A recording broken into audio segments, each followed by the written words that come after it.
Good morning children. आज हम लोग पाठ 2 रानी चींटी पढ़ेंगे। किताब निकालिए।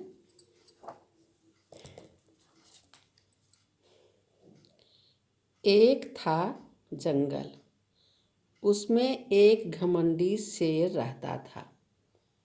शेर को अपने बल पर बहुत घमंड था।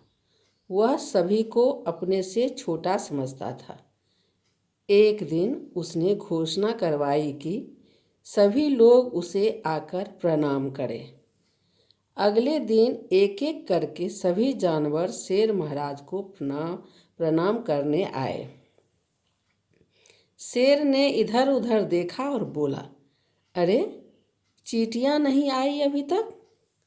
खरगोश अपनी आदत के अनुसार बोला, महाराज वे तो हमेशा देर से ही आती है। लोमड़ी बोली, जल्दी पहुंचना उनके बस की बात नहीं है। यह सुनकर सभी जानवर हंस पड़े। शेर लाल पीला हो गया। तब तक रानी चींटी अपनी सेना के साथ वहां आ पहुंची। शेर बोला, कभी तो समय से आया करो, हमेशा देर से ही आती हो।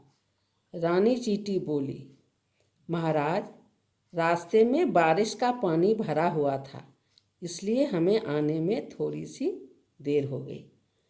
बच्चों आप बताइए, जो कौन घमंडी था? तो शेर घमंडी था। किसे अपने बल पर घमंड था? शेर को अपने बल पर घमंड था। महाराज वे तो हमेशा देर से आती हैं, किसने कहा था?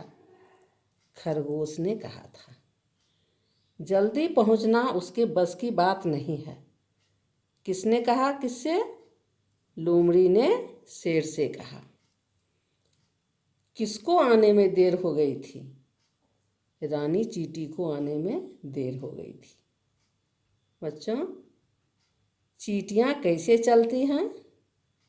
चींटियाँ धीरे धीरे चलती हैं। अब पेज पलटिए।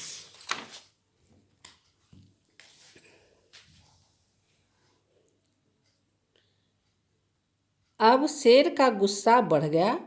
उसने आओ देखा न ताओ बोला, एक तो देर से आती हो, ऊपर से मेरे सामने जवाब देती हो। चुप हो जाओ, वरना अभी जान से मार डालूंगा। रानी चींटी यह सब देखकर परेशान हो गई। वह सोचने लगी कि क्या करे। तभी उसे एक उपाय सूझा। वह तुरंत अपने मित्र कनखजूरे के पास गई और धीरे से उसके कान में जाकर कुछ कहा। दोनों ने एक योजना बनाई और मंद मंद मुस्कुराने लगे।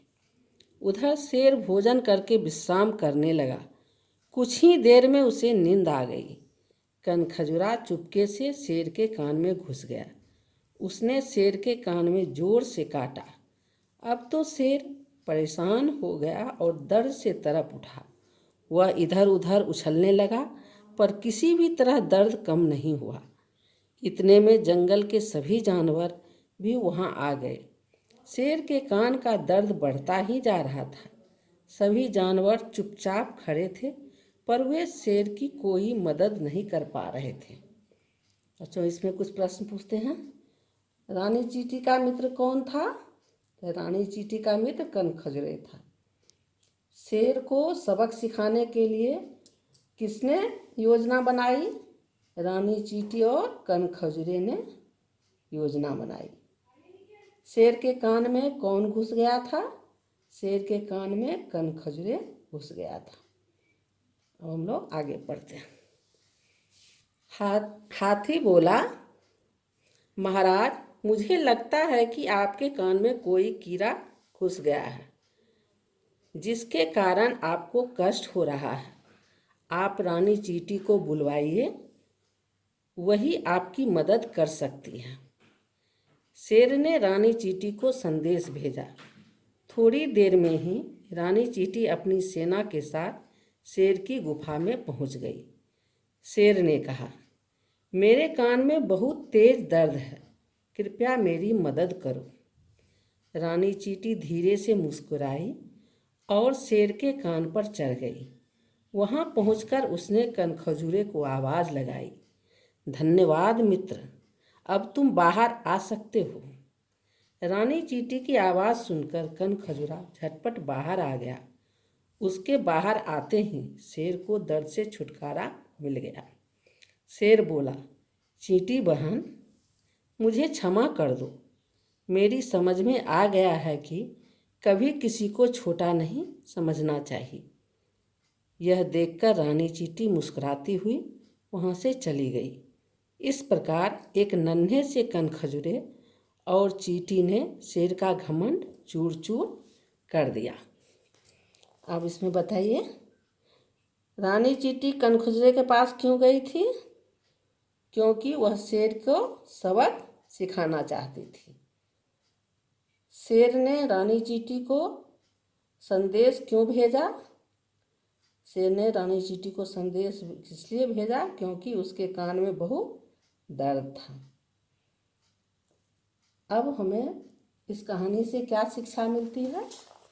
बच्चों, इस कहानी से हमें यह शिक्षा मिलती है कि हमें कभी घमंड नहीं करना चाहिए, किसी को छोटा नहीं समझना चाहिए, क्योंकि एक छोटा से छोटा जीव जंतु भी ताकतवर शत्रु को पछाड़ सकता है। ठीक है बच्चों, इसका शब्दार्थ एक बार पढ़ लेते हैं। क्षमा माफ, उपाय तरीका, मित्र दोस्त, मंद मंद धीरे धीरे, विश्राम आराम, मदद सहायता, कष्ट तकलीफ, संदेश सूचना। बच्चों, क्लास वर्क कॉपी में शब्दार्थ लिख लीजिएगा, श्रुतलेख लिख लीजिएगा और अभ्यास के दिए गए प्रश्नों का उत्तर मैसेज में भेज चुकी हूँ। इसे हिंदी 2 क्लास वर्क में लिख लीजिएगा। धन्यवाद।